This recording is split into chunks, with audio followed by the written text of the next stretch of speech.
working all my days. I've been working all my days. Working all my days. I've been working all my days. Working all my days. I've been working all my days. Working all my days. I've been working all my days. I've been working all my days. I've been working all my days. Working all my days. I've been working all my days. Working all my days. I've been working all my days. 1873. The envelope of knowledge on leadership literacy with Naledi Botina and myself, Tinashe Pasiri. You don't work for yourself. You work for the customer because it's the customer who pays you. You cannot invoice yourself, if that makes sense. Does that make any sense? It does, Tinashe. Yes. But now, as you are saying, you are the same person that says we make our own decision. Okay, we make our own decisions. We are individuals. Yes, we are individuals. Then come back. So now, if you are telling me we do it for the customers, then you are not doing it for yourself. Follow us on Facebook, Twitter, and Instagram at 1873FM. Hashtag 1873FM. 1873. 1873. Driving you into the future. Unleashing the sacred sounds of the motherland. Radio has never tasted this good. From this side of the hemisphere. Drive. Frequency modulation engaged. Resume worldwide music stream in 3, 2, 1. Здравствуйте. What's up, world? Good songs. It's number one. Most awesome thing ever. This is One of the coolest stations in the world. To be a part of the conversation, call us now on Joburg 011-5684-270 or add us on Skype 1873FM. The hardest radio on this side of the hemisphere. 1873 FM. Do you realize that, Naledi, we are talking of private companies? Definitely. Imagine you as an individual, you start up your own company, your business. I mean, you've put whatever you've put into it every day, your effort. Then somebody comes and states that, no, just because I'm black, I should have 50%. No, that's not what it says. It says 50% black people should also be allowed in the same business. But why should it be forced on you? It's not forced, Tinashe. You must remember that sometimes black people don't get hired because they are black. Remember, most of these things are owned by white people. And white people, unlike us, they take care of their own. Follow us on Facebook, Twitter, and Instagram at 1873FM. Hashtag 1873FM. 1873. 1873. I know leadership exists, but now my co-host over here, we now need to convince him. He doesn't believe that leaders exist. He doesn't believe leadership does exist. And anytime someone says they are a leader, he asks for their address because he always says, where can I find this leader? What is this leader's address? How do we convince him that leaders do indeed exist? You don't feel that you must be the first person to do it, but there's always somebody who will say, okay, let me take the book, let's write what we need to do here, where do we need to start. There's always that person who will facilitate for people to problem solve. And I think for me, initially, those are the small attributes of being a leader. It starts with us, and we are the us. Always ready to learn. Tune into 1873 FM, your voice. Your power. Well, it is the 1873 FM, and yes, the Santon Express morning show, your wake up call, weekdays between 6 a.m. and 9 a.m. Central African time. And this is your host, Tinashe Pasiri. Glad to be of service, and more importantly, being able to have to facilitate us as individuals to have these conversations. that are open, that are frank, that are honest on your platform and your channel of choice. That is the 1873 FM. And yes, glad that right about now I happen to be joined by Florence, just waiting for Advocate Nathan Zulu so that he can be able to also join. He had joined us earlier. I'm not too sure what happened, but waiting for him to join us so that we can be able to have a conversation. But nonetheless, as we continue, Florence, a wonderful morning to you, and thank you so much for joining us this morning on the 1873 FM Santon Express Morning Show. Morning, Tinashe. How are you? Well, I am glad that it happens to be a Friday. Thank God it is a Friday. Yes, that's what I can say. Yes. How are you today, Florence? I'm well, thank you. Fantastic. Glad that you are much better, and we are continuing with our conversation on the 1873 FM as we in search of the future one, the power of storytelling. And I'm glad that Advocate Nathan Zulu has also joined us. So good morning to you, Advocate. How are you this morning? Yeah, morning. How are you? Very much excited to also have you on the other end of the line as we continue having these conversations on the 1873 FM in search of the future I want, the future you want, the future we all want collectively when we look at the power of storytelling.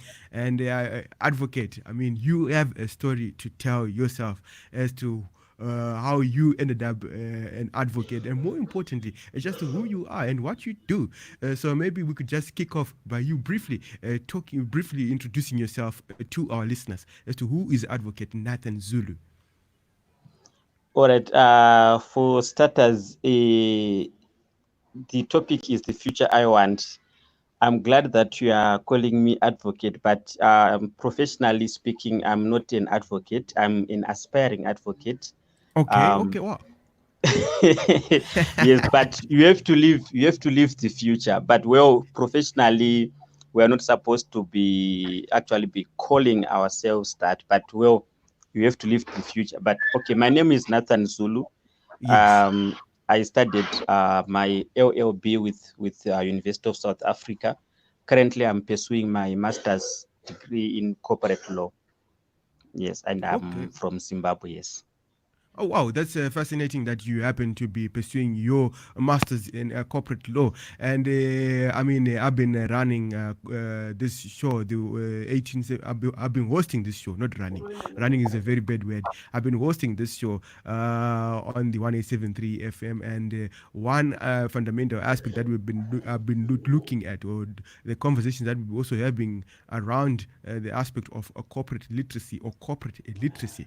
And when you look at just the aspect of corporate illiteracy or corporate literacy and looking at the issue of companies, all too often as individuals, we have a misconception that shareholders own companies, and that at the end of the day, you find that these so-called companies that we think are capable of being owned are actually juristic persons themselves. What's your take, particularly when it comes to the issue of corporate illiteracy, Nathan? Yeah, the challenge that I'm seeing is that, well, as individuals or as Africans, we are not really exposed to corporate life. We are not really exposed to how the law or how corporates work, such that most of the times we are restricted to sole trading. Yes, we would want to be entrepreneurs, but we lack the legal aspect, we lack the legal understanding, and you know that law can make or break a corporate. So we really need to, in as much as you are working as an SME, in as much as you are working as a corporate, you see that at the end of the day, those aspects of law really play a role, whether to make you or to break you. Like what you have said, that we have to be alive to the fact that a company is a juristic person. But you see that some people don't really operate and work to separate the two, yourself and the and the business that you are running, such that you see that at the end of the day, if need be, there will be an issue now whereby we have to whereby we have to go beyond the corporate veil, whereby when the company has gone down or is liquidated, we have to now see that a person's assets, the owners or the shareholders' assets are going to be attached because of this illiteracy that you are referring to. Yes. Well, so I don't want to dwell too much in that aspect because this platform is a platform where, as individuals, we just get to tell our story. We get to share our personal experiences. We just get to also exchange ideas in as far as shaping and defining the character and personality of the future that we all want to collectively. So I just want to give you the time and opportunity just for you to tell your story as Nathan. I mean, your journey for you. Your journey from, childhood to where you are today, to the point where you made that decision that, okay, as Nathan, I am going to pursue a degree in law. I want to be this individual who understands corporate law as well. To talk to us, how has your journey been and how has your 2019 been as well? Well, I would like to thank God mostly because the journey was never easy because being from Zim, things were a bit tough, and I finished school in 2005, but then from there up to 2013 things were not okay. Like you wouldn't have money to study, and you have to, like, I had to work on my own to pursue education.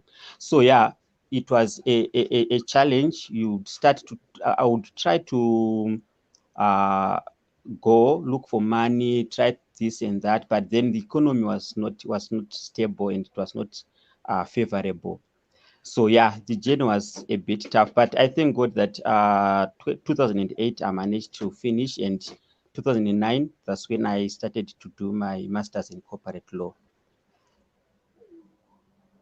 That's interesting. I mean, that you have never given up, especially on your dream. I mean, on what you are actually pursuing, despite the challenges that you have actually encountered. I mean, when you look at just the power of storytelling in itself, which is something that we've been having conversations around as individuals, just sharing our story. One thing that I've also come to learn is that, I mean, as Tinashe, when I look at the year 2019, it has been a phenomenal year, considering that I've actually had conversations with 554 people. Can you imagine the number of people that I've just had conversations with during the year from January 2019 to date? How powerful is that, just to have conversations with 554 people, including yourself amongst the 554?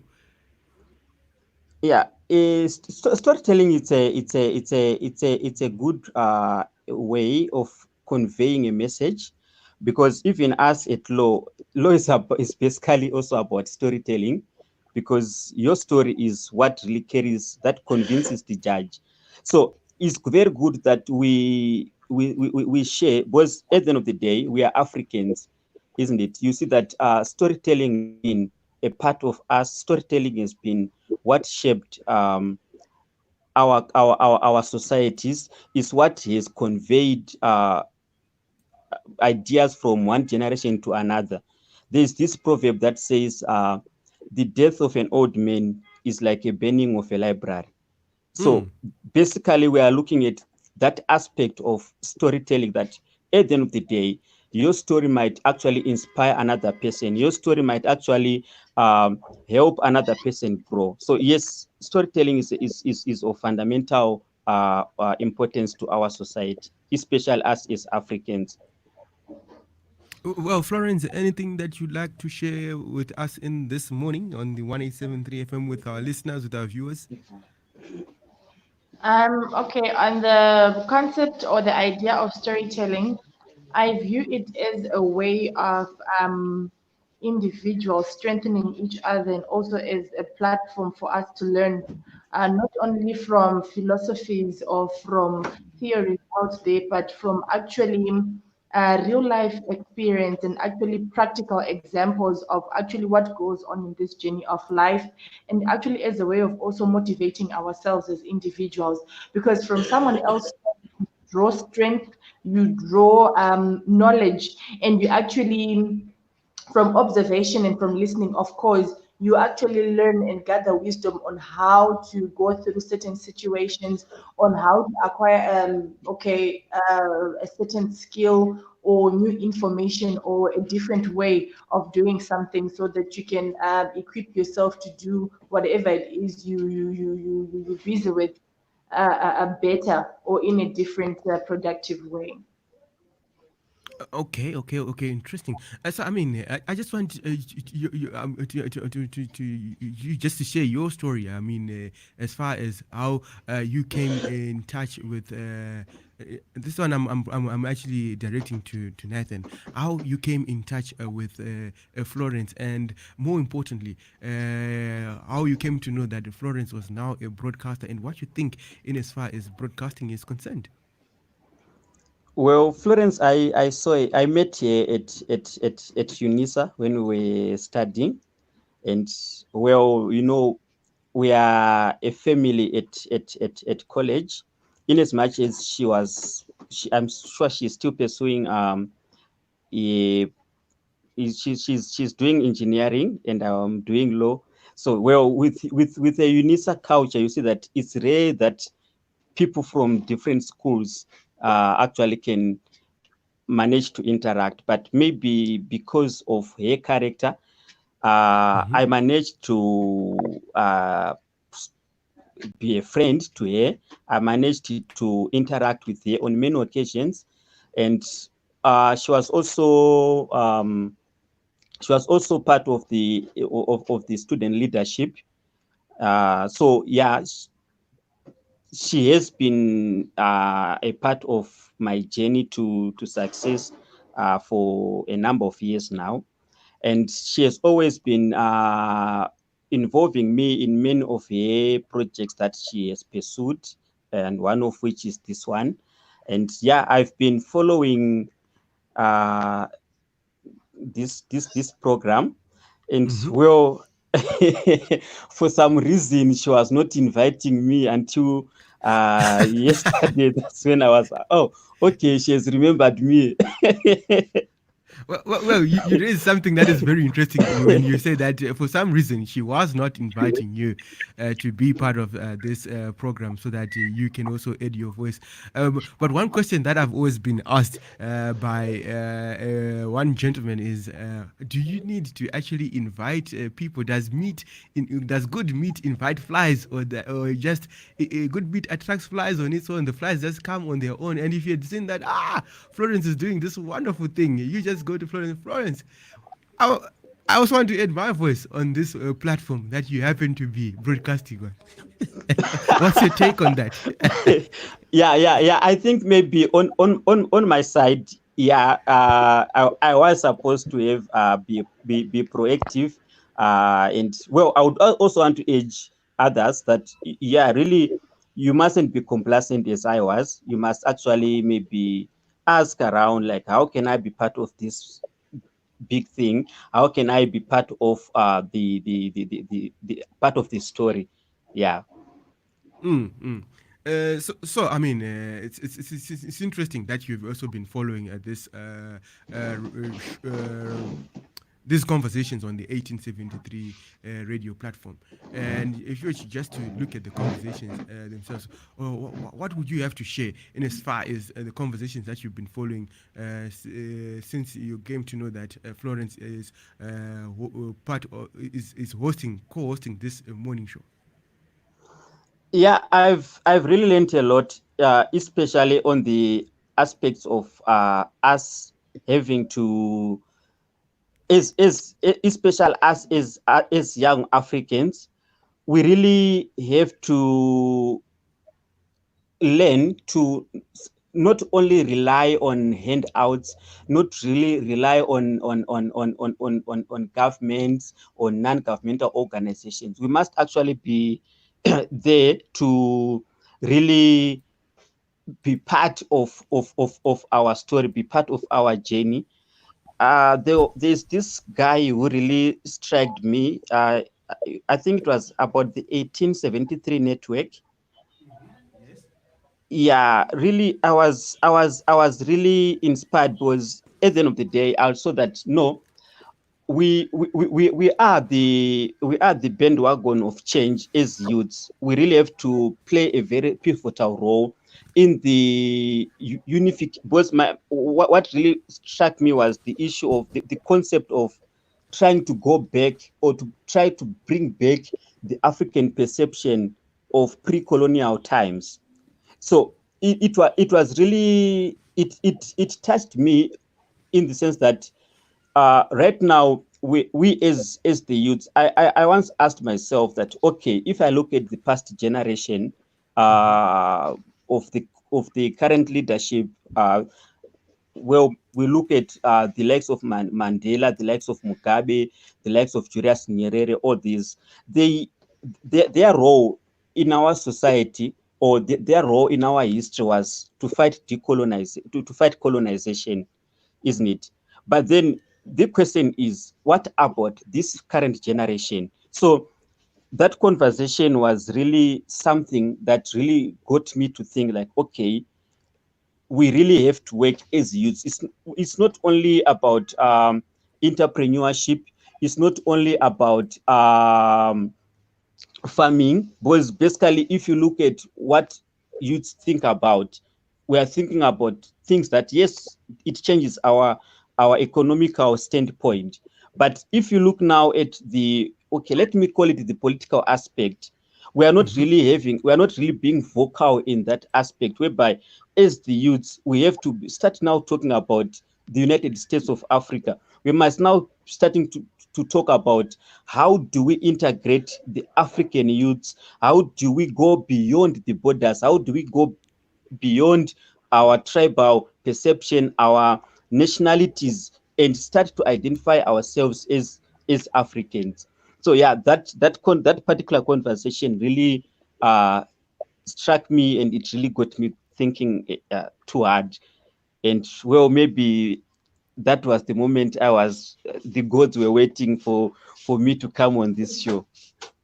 Okay, it's interesting that you raised that aspect of individuals coming together for a common or a shared purpose, and that being more importantly, or going beyond these physical borders, these mental borders that we have also cultivated in our minds. And I mean, just looking at that aspect alone, as the 1873 FM, we've got this initiative that we are powering, that is the Banking on Africa's Future initiative. And when you say banking on Africa, it means banking on Tinashe, banking on Florence, banking on Nathan, in order to secure the future that we all want. When we come together, when we are a collective, when we have a common purpose, and we all play our part, we are capable of doing so much more. I mean, you raise a very fundamental issue that it's not just about the economy, but it's beyond that understanding. I mean, you happen to be an aspiring advocate, and one thing that also always comes to mind when I speak to advocates, when I speak to individuals who are in the legal fraternity, is the aspect of the rule of law and its causal link to progress, to human progress, to economic progress, to prosperity. You realize that absent the rule of law, development in itself is a mirage. And that being said, it brings me to this aspect of the banking on Africa's future, that when we come together, when our minds meet on the kind of future we want, and more importantly, when you look at just understanding what it takes to progress as human beings, it means that we can be able to share our experiences, and also more importantly exchange ideas as to how we can move forward in that one in that one direction that we desire to get to, and to that destination that we all desire to get to at the end of the day.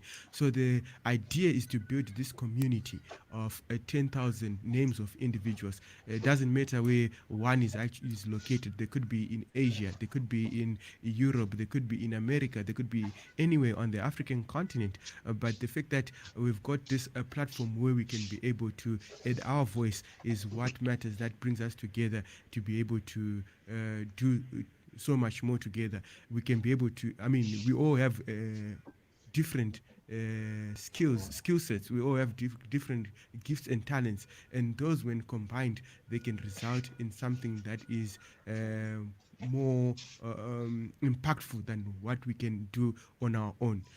So, I mean, you are Florence, nominee to the Banking on Africa's Future 10,000 Points of Light, and your both identity number. When you say both, it's the acronym for Banking on Africa's Future, which is BOAF.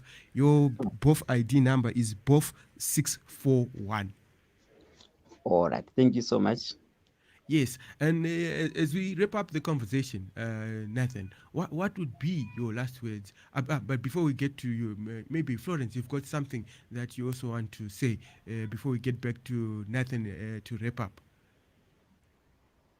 I just want to leave our listeners and ourselves with the concept of marketing plugged in our heads. That Come again. Sorry, I didn't get the last. It's marketing. Not marketing, networking. Oh, networking. Oh, networking. Okay. Yes. I believe in.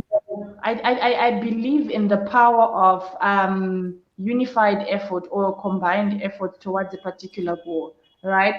So you might find yourself offering a particular service or busy with a particular job or thing it is you do for a living or as a side gig or something like that.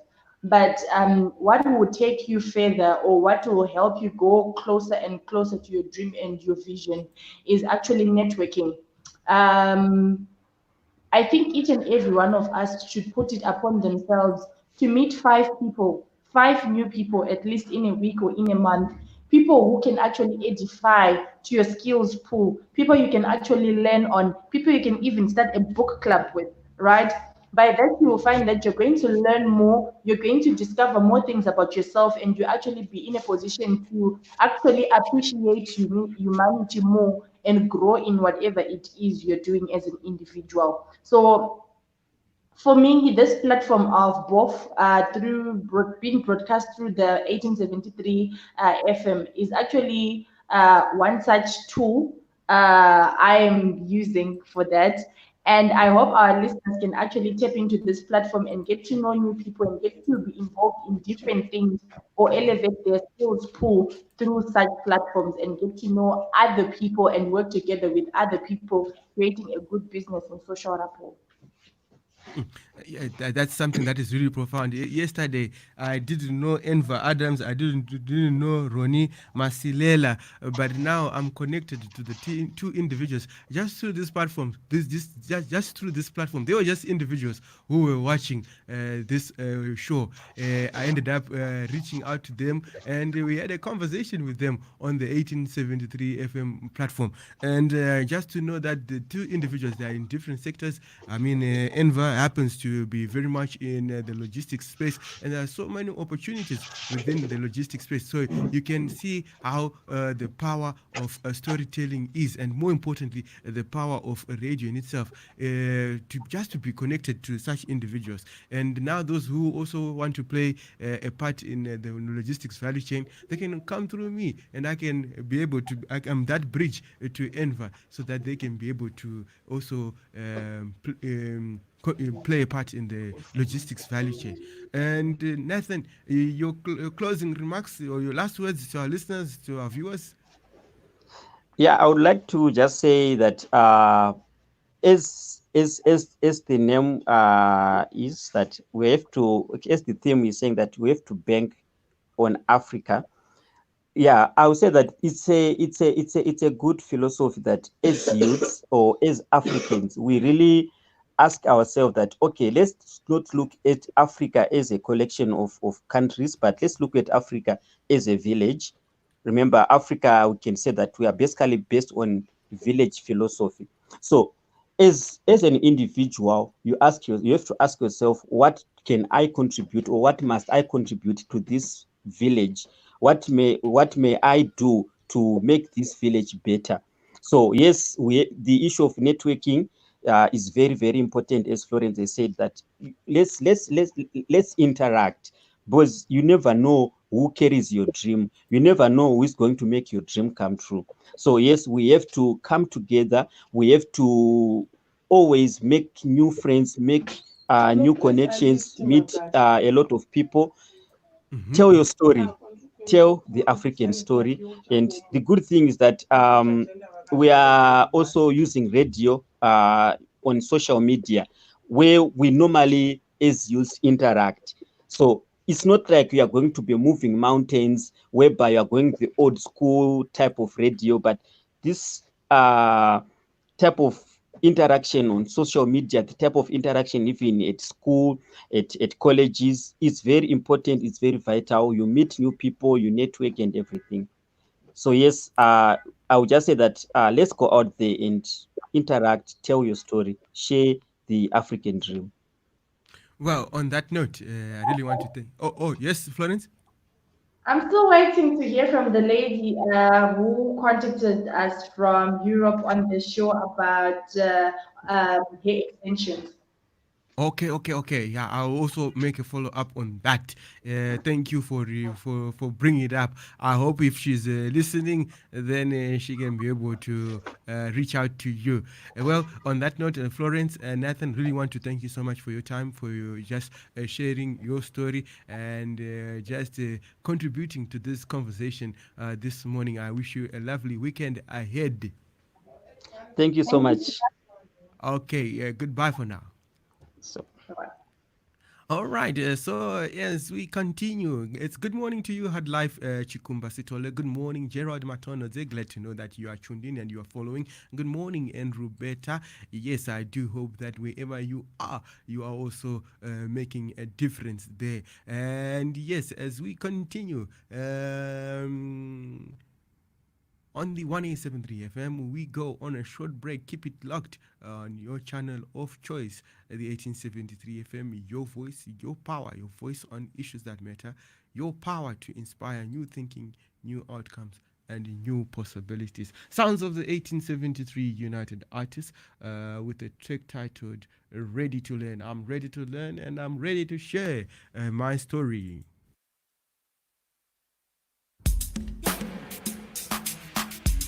Yeah. Ooh, yeah. Yeah.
1873. 1873. The envelope of knowledge on leadership literacy with Naledi Botina and myself, Tinashe Pasiri. You don't work for yourself. You work for the customer because it's the customer who pays you. You cannot invoice yourself, if that makes sense. Does that make any sense? It does, Tinashe. Yes. But now